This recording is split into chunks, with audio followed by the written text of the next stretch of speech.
لیکن یہ ہے کہ عام لوگوں کے لیے میرے خیال سے وہ اس سے لیس فیملیئر ہے. کی ایک حدیث ہے، اس کا مفہوم ہے کہ علاجوں میں بہترین علاج جسے تم کرتے ہو وہ حجامہ ہے. اس کی کیا احتیاط ہے اور آپ نے کب کروانا چاہیے؟ خود اپنی ذات پہ حجامہ کا ایکسپیرینس کیا ہے کہ جو یہ کپنگ تھراپی ہے، کیا یہ بھی کسی خاص بیماری کے لیے ہے؟ بلکہ عورتوں کے جتنے مسائل ہیں، گائناکولوجیکل جتنے پرابلمز ہیں، اس کے لیے تو یہ بہت ہی زبردست طریقہ علاج ہے. بسم اللہ الرحمن الرحیم. السلام علیکم and very warm welcome to our YouTube platform doctor Ikram Khan. Viewers, there are various different treatments which are being practiced nowadays for different diseases.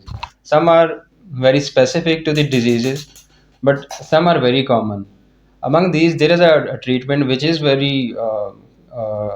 effective, but still it is less familiar. And though it is an old treatment, but there is less information available about this way of treatment. This treatment is known as cupping therapy, what it is and what is its efficacy and effectiveness. To talk on the various aspects of this way of treatment, we have with us Dr. Ikram Khan Yusufzai. Welcome to you. Thank you so much. Doctor صاحب، جو cupping therapy یا حجامہ ہے، یہ ایک پرانا طریقہ علاج ہے، اور لیکن یہ ہے کہ عام لوگوں کے لیے میرے خیال سے وہ اس سے لیس فیملیئر ہے. جہاں تک سرجری کا طریقہ ہے یا دوسرے طریقہ علاج ہیں، اگر ان کے کمپیریزن میں دیکھا جائے تو اس سے لوگ لیس فیملیئر ہیں.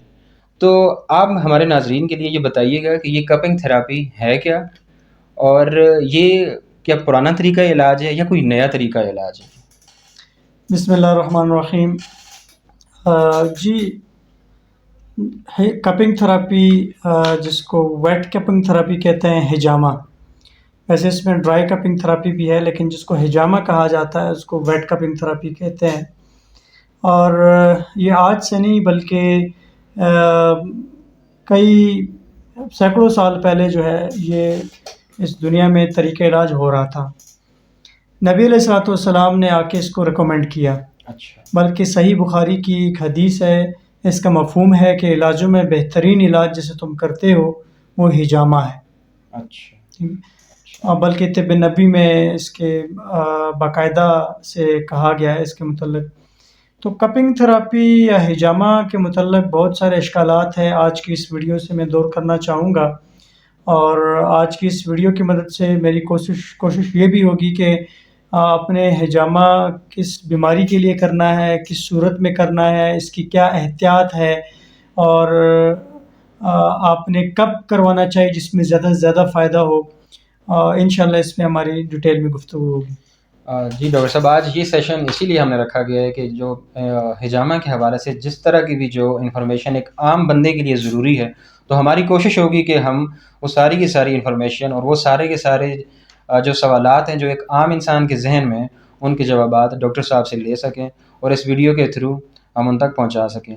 تو سب سے پہلا سوال میرا کپنگ تھراپی کے حوالے سے یہ ہے ڈاکٹر صاحب کہ یہ کام کیسے کرتا ہے، یہ طریقہ ہے، ہاؤ ڈز اٹ ورک؟ کیونکہ دیکھا یہ گیا ہے، میں نے لٹریچر میں پڑھا ایک دو جگہ پہ جہاں پہ اس کی کوئی سائنس سے اس کی بیکنگ نظر نہیں آتی ہمیں، بٹ وہاں پر ایسا لکھا گیا ہے کہ جی ایک سیڈو سائنس ہے، ابھی تک اس کی کوئی افیکٹونیس اس طرح سے پروون نہیں ہے، یا سائنس اس کو بیک نہیں کرتی. تو اس حوالے سے آپ کیا کہیں گے؟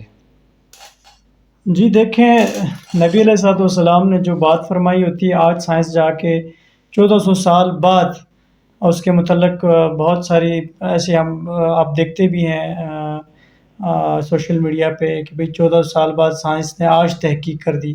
تو ہمیں کسی چیز کی افیکٹونیس کو ماننے یا نہ ماننے کے لیے ضروری نہیں ہے کہ سائنس اس کو سائنٹیفک ایویڈنسز ہو. ہمارے لیے سب سے بڑا ایویڈنس یہ ہے کہ آپ علیہ السلام نے اس کے متعلق فرمایا. پھر سب سے بڑا ایویڈنس یہ ہوتا ہے کہ آپ خود اس پروسیس سے گو تھرو ہو. اچھا. میں نے خود اپنی ذات پہ حجامہ کا ایکسپیرینس کیا ہے، بلکہ مجھے سائنوسائٹس تھا اور سر درد تھا، کسی بھی چیز سے آرام نہیں آ رہا تھا. اچھا، آپ نے اس سے پہلے مختلف جو طریقہ علاج ہے میڈیکل کی میڈیسنز، ہومیوپیتھ ہوں میں خود، اس کی ادویات، حکمت کی ادویات جو ملتا رہا. لیکن میں اس طرف آیا اس وجہ سے ہے کپنگ تھراپی کے متعلق پڑھا، اس کے متعلق نالج حاصل کی، اس کو سیکھا، بلکہ کہ مجھے صرف ایک دفعہ حجامہ کرنے سے فائدہ ہوا، اچھا اور صرف اس حدیث کو پڑھ کے کہ یہ علاجوں میں بہترین علاج جس کو ہم کرتے ہوئے حجامہ ہے، میں نے اس کو سیکھا۔ تو اس کے لیے کوئی ایویڈنس کی ضرورت نہیں ہے، آپ میڈیکل کے علاوہ کسی بھی طریقے علاج کو آپ سرچ کریں گے تو سیڈو سائنس ہی آپ کو ملے گا۔ اس کے پیچھے بہت بڑی باتیں ہیں، بہت لمبی ڈسکشن ہے کہ کیوں ایسا ہے، عقل مند کے لیے اشارہ کافی ہے۔ اچھا لیکن یہ کہ اس کی افیکٹونیس ہر بندہ کروا کے ہی حاصل کر سکتا ہے۔ اچھا ویری ویل سیڈ۔ اچھا ڈاکٹر صاحب، جیسے میں نے شروع میں یہ کہا ہے کہ آج کل مختلف طریقہ علاج ہیں، اور جو کچھ طریقہ علاج ہیں وہ کسی خاص بیماری کے لیے اسپیسیفک ہے۔ جیسے ہم سرجریز کا لے لیتے ہیں، تو جو ایک سرجری ہے وہ کسی خاص بیماری کے لیے وہ اسپیسیفک ہے، وہ اب ہر بیماری کے لیے سرجری جیسے نہیں کی جاتی۔ اسی طرح سے جو دوسرے طریقہ علاج ہیں وہ بھی ہیں۔ تو میں آپ سے یہ جاننا چاہوں گا کہ جو یہ کپنگ تھراپی ہے، کیا یہ بھی کسی خاص بیماری کے لیے ہے، یا یہ اوور آل ایک ٹریٹمنٹ کا ایک وے ہے جو مختلف بیماریوں کے لیے یا سب بیماریوں کے لیے آپ اس کو اڈاپٹ کر سکتے ہیں، اور وہ چند موٹی موٹی کون سی بیماری ہیں جن کے لیے یہ افیکٹو پروو ہو رہا ہے؟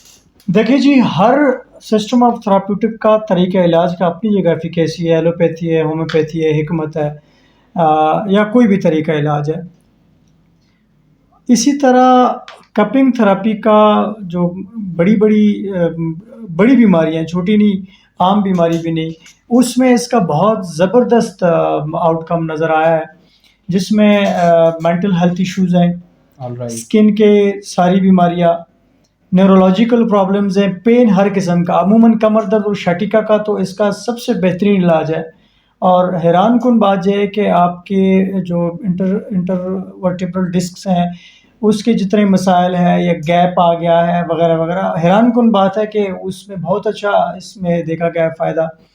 اس کے علاوہ جوڑوں کے جتنے مسائل ہیں اس کے لیے، ایون کہ ایسے لوگ جو کرسی پہ بیٹھ کے نماز پڑھتے ہیں، حجامہ کرنے کے بعد وہ عام طریقے سے نماز پڑھنا شروع کر دیتے ہیں، کتنی بڑی بات ہے۔ اچھا اس کے علاوہ لیور کے جتنے مسائل ہیں، کڈنیز کے جتنے مسائل ہیں، جتنے آپ کے جو وائٹل آرگنز ہیں اس کے مسائل کو آپ لے لیں تو سب میں حجامہ کا بہت بڑا فائدہ ہے۔ ایگزیکٹلی۔ اچھا، یہ تو ڈاکٹر صاحب، یہ تو جتنے بھی آپ کے میرے خیال سے بڑے ہیلتھ ایشوز ہیں وہ ایسے ہی ہیں، آپ کے جو سینٹرل نروس سسٹم سے ریلیونٹ ہیں، یا آپ کے جی ہارٹ سے، یا آپ کی لیور سے، یا آپ کی کڈنی سے، تو یہ تو ایگزیکٹلی، سب میں افیکٹو پروو ہو رہا جی جی بالکل۔ ہے۔ اینڈ ایک حدیث میرے مائنڈ میں آ رہی ہے جس کا مفہوم بھی ایسا ہی ہے کہ موت کے علاوہ ہر چیز کی شفا ہے۔ شفا ہے، بالکل ایگزیکٹلی۔ ایگزیکٹلی۔ تو ڈاکٹر صاحب، میں آپ سے یہ اگلا سوال یہ کرنا چاہوں گا کہ یہ جو حجامہ یا کپنگ تھراپی ہے، چونکہ جیسے آپ نے بھی بتایا ہے کہ یہ تقریباً ہر بیماری کے لیے ایک افیکٹو وے آف ٹریٹمنٹ ہے، تو کس ایج کے لوگ یہ جو علاج یہ کروا سکتے ہیں، اور اس میں میل یا فیمیل کا کوئی فرق ہے یا نہیں ہے؟ جی بالکل، ہر وہ شخص اس حجامہ کو کر سکتا ہے جو سب سے پہلی بات کہ اینکشیس نہ ہو اس کے پروسیجر کو لے کے، حالانکہ کوئی ایسے راکٹ سائنس نہیں ہے۔ ینگ لوگ ہیں، اور زیادہ بوڑھا شخص آپ کہہ لیں کہ 70 یا 80 پلس ہے اور انتہائی ویک ہو چکا ہے، یا اگر 60 پلس ہے اور انتہائی ویک ہو چکا ہے، وہ حجامہ نہ کروائے۔ اچھا یا اس میں جو عورتیں ہیں، فیمیل کپنگ تھراپسٹ ہیں، بلکہ عورتوں کے جتنے مسائل ہیں، گائناکولوجیکل جتنے پرابلمز ہیں، اس کے لیے تو یہ بہت ہی زبردست طریقہ علاج ہے۔ زبردست۔ تو ہر عمر کا شخص یہ کر سکتا ہے، بشرطے کہ وہ ویک نہ ہو، خوفزدہ نہ ہو، اور بھی بہت ساری وجوہات ہیں، وہ وجوہات نہ ہوں تو وہ حجامہ کر سکتا ہے۔ جیسے جن لوگوں نے ہارٹ میں پیس میکر رکھا ہوا ہے وہ نہ کروائیں، جو بلڈ تھنر یوز کر رہے ہیں بی پی کے پیشنٹ کے لیے، وہ ان کی 2-3 دن دوائی بند کرا کے اس کے بعد حجامہ ہو سکتا ہے۔ جن لوگوں کا شوگر بہت زیادہ ہائی ہے وہ حجامہ نہ کروائیں، اور پریگننٹ وومن جو ہے وہ حجامہ نہ کروائے، یا جو پوائنٹ ہے اس کا اسپیسیفک وہاں بہت زیادہ سویلنگ ہے، ریڈنس ہے، اس کے ارد گرد تو حجامہ ہو سکتا ہے، اس سائٹ پہ نہیں ہو سکتا جو سویل کر چکا ہے، وہاں پہ حجامہ نہیں کروانا چاہیے۔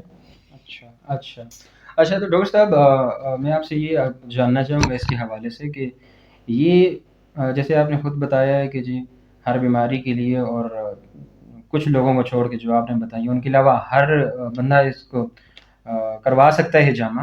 تو میں آپ سے یہ جاننا چاہوں گا کہ کیا اس پروسیجر میں کوئی پین ہوتا ہے یا کوئی ہرٹ ہوتا ہے بندہ؟ اتنا پین نہیں ہوتا کہ برداشت سے باہر ہو. انجیکشن تو ہر بندے نے لگوایا ہوا ہے. انجیکشن کے پین سے بھی بہت کم پین ہے. اچھا. ٹھیک ہے نا. اور اس میں جو پروسیجر ہوتا ہے وہ بالکل آپ کا جو اس کو ہم کہتے ہیں نا اسکریچز، ایسا محسوس ہوتا ہے جیسے کوئی اسکریچ کر رہا ہے. اس میں ورڈ کٹ جو ہے نا، بلیڈ کے ساتھ کٹ لگانا ویٹ کپنگ میں، ورڈ کٹ ٹھیک نہیں ہے. اچھا. اس میں آپ کہہ لیں اسکریچ. ٹھیک ہے نا. مطلب ہلکے سے آپ کے جو سپرفیشل قسم کے، اور بلیڈ بھی اتنا ہلکا استعمال ہوتا ہے کہ وہ اگر آپ کٹ لگا دیں تو ایسے نہیں ہوتا کہ خون کا قطرہ خون بہنا شروع ہو گیا. نو، ناٹ ایٹ آل. ایک قطرہ آ کے اوپر تھم جاتا ہے، آپ کے جو اسکن کے اوپر تھم جاتا ہے. تو اتنا معمولی سا، تو اتنا پین فل نہیں ہے. ہاں، بعض لوگ بہت زیادہ سینسٹیو ہوتے ہیں تو ان کے لیے اوپر لوکل انیستھیزیا کے لیے زائلوکین جو ہے وہ لگا لیا جاتا ہے. بس ایک سائیکولوجیکل افیکٹ یہ ہے، باقی اس کا ایسچ نہیں ہے، کیونکہ پین ہی اتنا نہیں ہوتا اس کا. تو اتنا خوف زدہ نہیں ہونا چاہیے، اتنا اینکشیس نہیں ہونا چاہیے کہ یار کٹ لگے گا بلیڈ کے ساتھ. تو بعض لوگ اس وجہ سے نہیں کرواتے، تو کوئی پین نہیں ہے. اچھا، اس کے ساتھ ساتھ یہ ہے کہ جیسے یہ بہت ہی کمپلیکیٹڈ ہیلتھ ایشوز کے لیے افیکٹو ہے، تو جو لوگ جن بیماریوں سے سفر کر رہے ہوں تو ڈیفینیٹلی وہ کوئی نہ کوئی اس کے حوالے سے ٹریٹمنٹ کروا رہے ہوں گے اور کرواتے ہیں، اور میڈیکیشن یوز کر رہے ہوتے ہیں. تو کیا ان کے ساتھ ساتھ حجامہ کروایا جا سکتا ہے؟ یہ کیا جب حجامہ یا کپنگ تھراپی کی جاتی ہے تو جو دوسرا طریقہ علاج ہے یا کوئی دوسری جو میڈیکیشن ہے وہ کھا رہے ہیں تو اس کو اسٹاپ کر دیا جاتا ہے؟ نہیں جی، آپ کوئی بھی بیمہ باز دوائیاں تو آپ کی زندگی ہوتی ہے، آپ اس کو چھوڑ بھی نہیں سکتے. چھوڑیں گے تو آپ کی طبیعت خراب ہوگی، اور اس میں کوئی مزہ